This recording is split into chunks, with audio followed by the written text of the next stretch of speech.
support the Chinese people's right to protest? Do you have any reaction to the factory workers that were beaten and detained for protesting COVID lockdowns?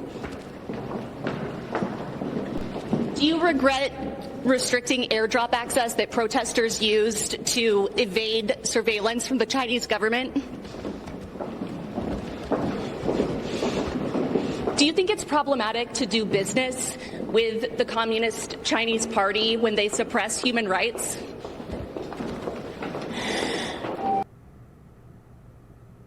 Not the best look in the world. Joining me now, my friend, former congressman and current dean of business at the great Liberty University, Dave Bratt.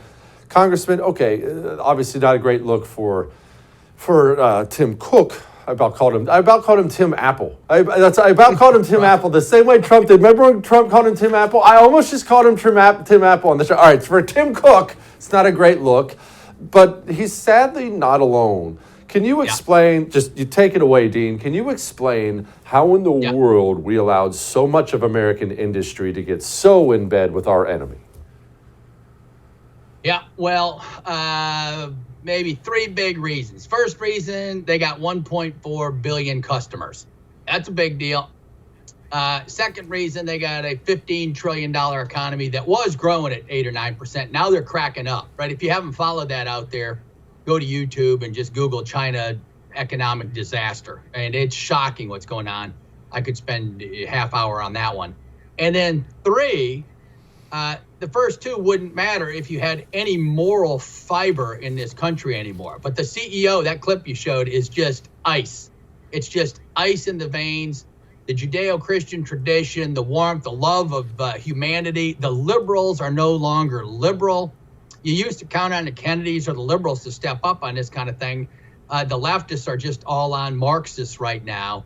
And we're just scratching the surface, right? The 1999 document called Unrestricted Warfare, the Chinese laid out they're at war with us back in 99. None of this is a mystery. Google, et cetera, have been caught red-handed helping out the Chinese run elections and spread disinformation.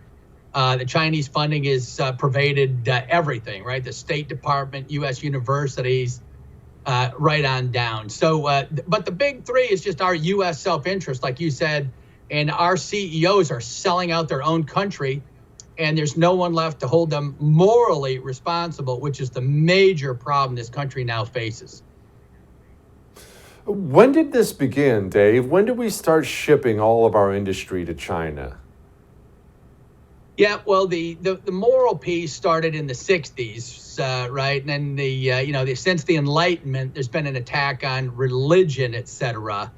But the Chinese piece, we made the bet early on, maybe 40 years ago, that if we, get that next generation of Chinese sons and daughters to be capitalists, they'll become liberal. It worked in a lot of other countries and settings.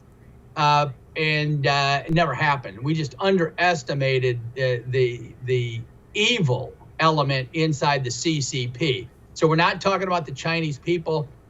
Xi Jinping just laid out 3 weeks ago or so, maybe 4 weeks, the essential ingredients of their new Communist Party plan at their 20th Communist Party meetings. 3 parts, real quick. One, they said we're full-on Marxist-Leninist, meaning any China stuff is gone, right? Buddhist, Confucius ethics, gone. And those are good things, relatively speaking, compared to Marxist-Leninism. Boy. 2, they got rid of their number 2 guy that mentioned just teeny market reforms, right? Some just incremental little market opening for future success. They said no. So basically, they're designing a zero-growth economy. And then third, most problematic, they explicit war language. We're on war footing with you in the text. Get ready for the struggle sessions. Here comes war, right? Again, getting rid of Chinese language on peace and harmony, which had been there for 20 years. So that's what's coming at us. And our CEOs are just, walking down the hallway, no big deal. Don't miss Jesse Kelly Breaks History, Che Guevara, the latest episode of a new series available now exclusively for First TV supporters. Visit the First TV app or thefirsttv.com to subscribe and start watching today.